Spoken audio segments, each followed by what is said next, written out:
So we have Coulomb's law in electrostatic. Coulomb's law में क्या होता है, मान लीजिए हमारे पास दो चार्ज हैं, एक Q1 और एक Q2, और उन दोनों के बीच में डिस्टेंस है R।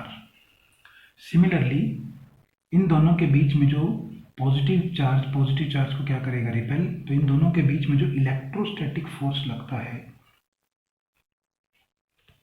Electrostatic force directly proportional two charges के प्रोडक्ट के मैग्नीट्यूड के बराबर। दूसरा, इलेक्ट्रोस्टैटिक फोर्स इन्वर्सली प्रोपोर्शनल होता है डिस्टेंस के इन्वर्सली स्क्वायर के। तो इसका मतलब ये कौन से रूल को फॉलो करता है, इन्वर्स स्क्वायर लॉ। तो Coulomb's law inverse square law को फॉलो करते हैं। तो अगर मैं इन दोनों को मिला दूंगा तो ये आ जाता है हमारे पास directly proportional to Q1 Q2 by R square. इसको हम थोड़ा ऐसे समझते हैं कि मान लीजिए, थोड़ा सा रफ में स्पेस ले रहा हूँ इधर, एक पास है M1, एक है M2 और दूरी है R। तो G F इनके बीच में क्या था force, G M1 M2 by R square. तो अगर G दो मासेस के बीच में जो G है कांस्टेंट, वो इंडिपेंडेंट ऑफ क्या होता है, मीडियम बिटवीन M1 एंड, यानी कि इन दोनों मासेस के बीच में अगर ये पेन रख दिया जाए तो भी इनके बीच के ग्रेविटेशनल फोर्स पे कोई असर नहीं पड़ेगा। यानी कि इनके बीच में अगर कोई मीडियम आ जाए तो ग्रेविटेशनल फोर्स पे कोई असर नहीं पड़ता। बट इलेक्ट्रोस्टैटिक में ऐसा नहीं होता। अगर दो चार्जेस के बीच में कोई मीडियम आ जाए तो इनके बीच के इलेक्ट्रोस्टैटिक फोर्स पे असर पड़ता है। तो हम यहाँ पर एक कांस्टेंट लगाएंगे K Q1 Q2 by R square, जहाँ K को हम क्या कहते हैं, इलेक्ट्रोस्टैटिक कांस्टेंट। और ये कांस्टेंट इस तरह से डिजाइन किया जाता है कि ये किस पे डिपेंड करे, मीडियम पे। तो इसकी वैल्यू क्या होती है, 1/4 पाई एप्सिल नॉड। इसको हम कहते हैं एप्सिल नॉड, इस सिंबल का नाम है, और इसको कहते हैं हम एप्सिल आर। बट इनका एक्चुअली में इस इलेक्ट्रोस्टैटिक फोर्स में क्या यूज होता है, तो एप्सिल नॉड को हम क्या कहते हैं, इलेक्ट्रिकल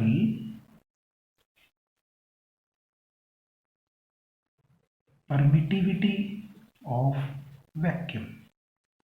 यानी कि ये कांस्टेंट तब यूज होगा जब दो चार्जेस के बीच में वैक्यूम या एयर होगी। एयर को भी हम अप्रोक्सीमेट वैक्यूम मानते हैं। और इसके बाद आता है एप्सिल आर। एप्सिल आर का भी यूज करेंगे हम। एप्सिल आर को हम कहते हैं रिलेटिव परमिटिविटी ऑफ किसकी, मीडियम। देखिए ये एप्सिल आर किस पे डिपेंड कर गया, मीडियम पे। तो के भी किस पे डिपेंड कर गया, मीडियम पे। तो इलेक्ट्रोस्टैटिक फोर्स भी किस पे डिपेंड कर गया, मीडियम पे। तो इलेक्ट्रोस्टैटिक फोर्स मीडियम, जब दो चार्जेस के बीच में मीडियम होगा, किस पे डिपेंड करेगा, 4 pi epsilon naught epsilon r this. तो ये फोर्स का भी फार्मूला कब यूज करना है, जब दो चार्जेस के बीच में क्या आ जाए, कोई मीडियम आ जाए। इसके बाद अगर इन दोनों चार्जेस के बीच में वैक्यूम आ जाए, तो वैक्यूम के लिए एप्सिल आर की वैल्यू क्या होती है, 1। रिलेटिव परमिटिविटी ऑफ मीडियम, तो ये तो वैक्यूम है, तो वैक्यूम के लिए एप्सिल आर की वैल्यू 1। तो नया फोर्स आ जाएगा Q1 Q2 by 4 pi epsilon naught R square. तो ये फोर्स है वैक्यूम में, और ये फोर्स है हमारा मीडियम में। तो अगर मैं डिवाइड कर दूं, medium force divide by vacuum, so ये सब कट जाएगा, क्या बच जाएगा, तो मीडियम का फोर्स वैक्यूम वाले फोर्स से कितने गुना कम आ गया, एप्सिल आर। और एप्सिल आर की वैल्यू 1 होती है मिनिमम, और मैक्सिमम हमेशा 1 से बड़ी होती है। कम से कम 1 होती है और हमेशा उसके बाद 1 से बड़ी। तो अगर एप्सिल आर 1 से बड़ा हो गया तो एफ एम हमेशा छोटा किससे हो गया, एफ वी से, if epsilon r greater than 1। तो अगर ये 1 से बड़ा हो गया तो ये बढ़ता जाएगा फैक्टर, और ये कम होता जाएगा। और अगर ये 1 के बराबर हो गया तो ये दोनों बराबर हो जाएंगे। ये 1 के बराबर कब होगा, जब वैक्यूम होगा। तो कोई और मीडियम डाल दे, अगर हम दो चार्जेस के बीच में प्लास्टिक की शीट रख देते हैं तो वो शीट रखते ही इनके बीच के फोर्स को कम कर देगी। तो electrostatic force between two charges is maximum कब होता है? इन वैक्यूम में। वैक्यूम में ही इनके बीच में फोर्स क्या होता है? मैक्सिमम। अदरवाइज हमेशा एक से कम होता है, डिक्रीज होता है। In medium electrostatic force decreases, कम हो जाता है। इसके बाद हम के को डिस्कस करते हैं थोड़ा। तो हमारे पास के कांस्टेंट कितना था? 1/4 पाई एप्सिलॉन नॉट एप्सिलॉन। और अगर वैक्यूम की बात करें तो के कितना हो गया? 1/4 पाई एप्सिलॉन नॉट। ये कब लगाना है? जब क्या हो? वैक्यूम हो, एयर हो। और के इक्वल टू 1 बाय इस पूरे डिवाइड करके इसकी वैल्यू होती है 9 इंटू 10⁹9। तो इसकी यूनिट क्या होती है? तो फोर्स क्या है जी? के Q1 Q2 by are square. तो के क्या हो गया?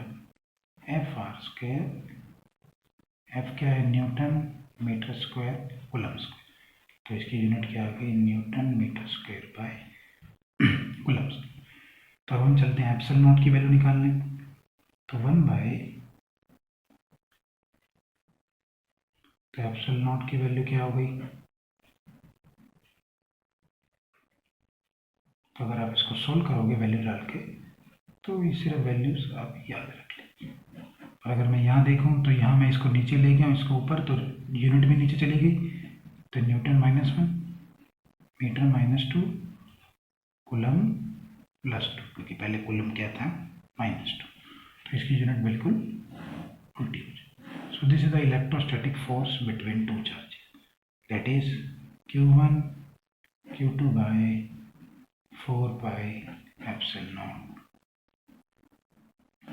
वैक्यूम के